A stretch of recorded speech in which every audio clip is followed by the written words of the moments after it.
How much does 2 moles of copper weigh? 127? Sounds good to me. 127 grams of Cu. Okay. 3.4 moles of O2. Same kind of thing. One-step T-chart.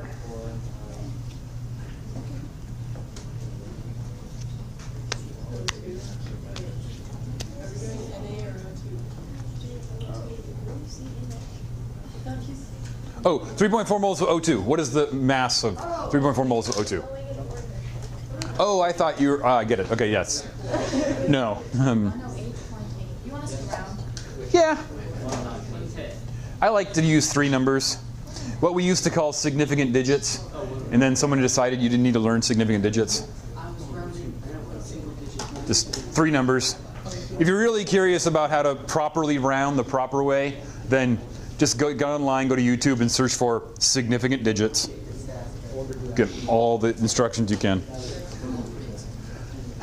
Someone up in Sahara decided they didn't need to do that. You didn't need to do that anymore. So how much is 2 mole or 3.4 moles of O2 weigh? 109. 109 grams of O2. Okay. O2.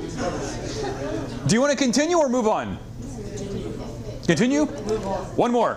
0.56 moles of CO2. Oh, I see what you're saying. Continue as in like move the lesson along? Yeah. Okay, well, it's already on here, so bang it through.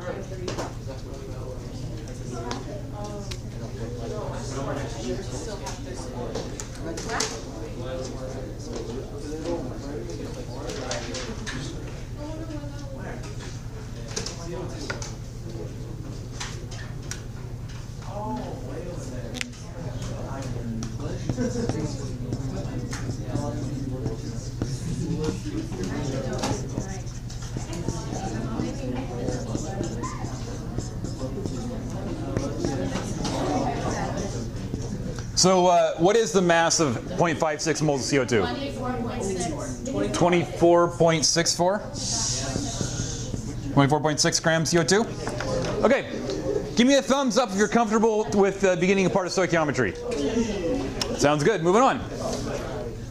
Okay.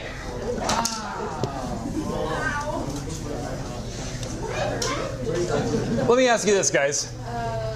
When you're playing your Minecraft, and you need to make a pickaxe, it requires a certain number of ingots and a certain number of sticks, right? So to make an iron pickaxe, you need 3 iron ingots and 2 wood sticks. How many pickaxes, you like pickaxes, you got to have plenty of them in your inventory. How many pickaxes can you make with 12 iron ingots and 10 wood sticks? 4? Okay, so what you're looking at is what's called a limiting reactant exercise, where one of your ingredients is going to be used up first. Kind of like when you go home tonight and you're like, Mom, can we make chocolate chip cookies? And she says, sure. And you're like, oh, we only have 1 cup of chocolate chips. And we're like, well, I guess we can only make 1 batch of cookies. So, but we have plenty of flour, we have plenty of sugar, we have plenty of butter, we have plenty of baking soda, but we only have 1 cup of chocolate chips. So we can only make 1 batch of cookies. Okay? Now, guys, we might write this relationship like this. We need 3 iron ingots. That's bad. Let's do IG, iron ingots. 3 iron ingots and 2 wood sticks. And for every 3 iron ingots and 2 wood sticks, we're going to make 1 axe. Make sense? So if we use 6 iron ingots and 4 wood sticks, we're going to make 2 axes. And if we use 9 iron ingots and 6 wood sticks, we're going to make 3 axes. And if we use 12 iron ingots and 8 wooden sticks, we're going to make 4.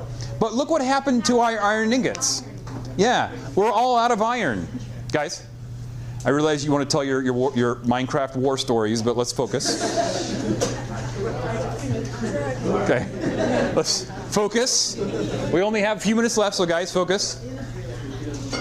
So, in our relationship, our iron ingots have been used up. They have limited how many axes we can make. So we refer to them as the limiting reactant. The limiting reactant is the thing that determines how much we make, and it gets used up first. So when I'm all done, I've used up all my iron ingots, I still have 2 wood sticks hanging out. I can make a fence eventually. I can save them and make arrows.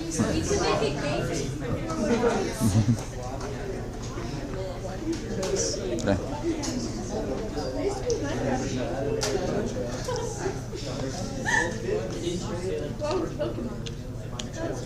Minecraft is pretty cool. It gets you thinking. It gets you thinking the right way. Okay, so guys, we only have a couple minutes left. We do have some more things we need to cover. Now, in a reaction, one thing is going to be limiting, unless they're both limiting. If everything is perfect and use everything up, they're both limiting. But usually, one thing is going to be limiting, and everything else will be extra. The sciencey term for extra is excess. So in this case, the excess reactant is the thing that's left over, and the wood sticks are our excess reactant. We have extra wood sticks.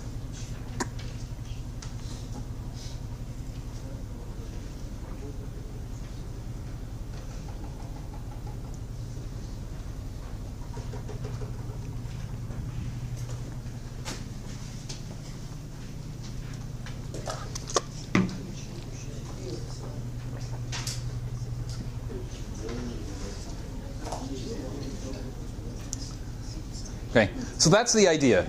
A limiting reactant is the thing that gets used up first. A excess reactant is the thing or things that are left over afterwards. And of course, the product is whatever gets made. In this case, the iron axe is our product. The iron ingots is our limiting reactant, and the wood stick is our excess reactant. And we subtract to find out we have 2 more wood sticks. Now what I've done here is a table. If the idea of limiting reactants and how much you have left over eludes you, then make a table. 3, 2, 1, 6, 4, 2, 9, 6, 3, 12, 8, 4. The table works pretty well if you get flummoxed. Flummoxed. Okay, now we're going to use our mole ratio and our relationships to determine how many moles of something we have and how many moles of something we make.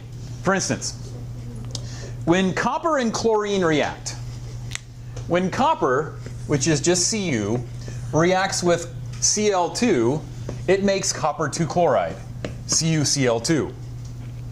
How many moles of chlorine gas are required to make 3.4 moles of copper chloride?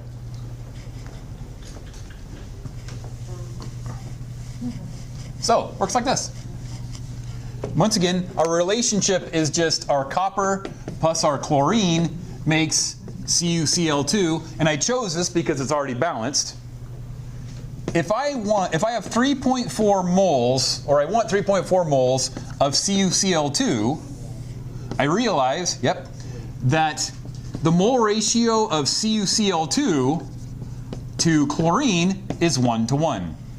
There's a 1, there's a 1, and there's a 1. So this just requires 3.4 moles of chlorine gas. Mole. Mole. But there's moles. We did not grams? No, just moles. Okay, don't need to do any grams now. We're just doing with moles. Okay, so the question was, I want to make 3.4 moles of copper chloride. How many moles of chlorine would I need? Well, I bring down my moles of copper chloride, and I convert it to moles of chlorine. Since it is a 1-to-1 ratio, I'm multiplying basically by 1.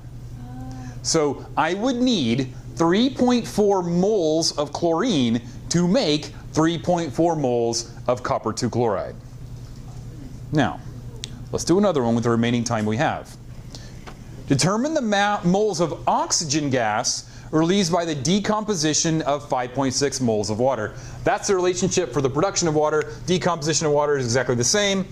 Just backwards, 2H2O yields 2H2 plus O2. And I'm going to decompose 5.6 moles of water.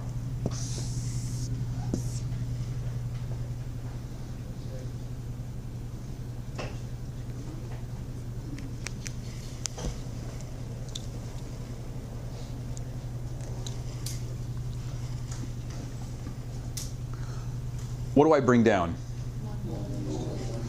Yeah, I'm going to bring down mole H2O, and I'm converting to mole O2. But take a look at the mole ratios. The one above water is 2, or one in front of water is 2. Oxygen is 1. So for every 1 mole of O2 I make, it's going to require 2 moles of H2O. The mole ratio comes from the coefficients of the balanced chemical equation. 2.8.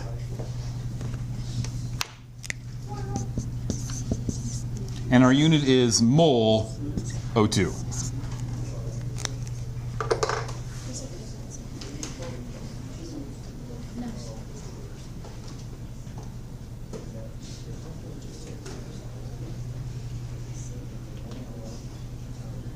Okay. How you feeling about this? Give me a thumbs up if you're feeling pretty good about this. Thumbs diagonal. Thumb, wobbly thumb? Okay. Most of you are pretty good? Okay. Anyone have any questions before we call it a day? Okay. We're going to pick this up after a simulation we do tomorrow. We're having a simulation? After a simulation. Oh.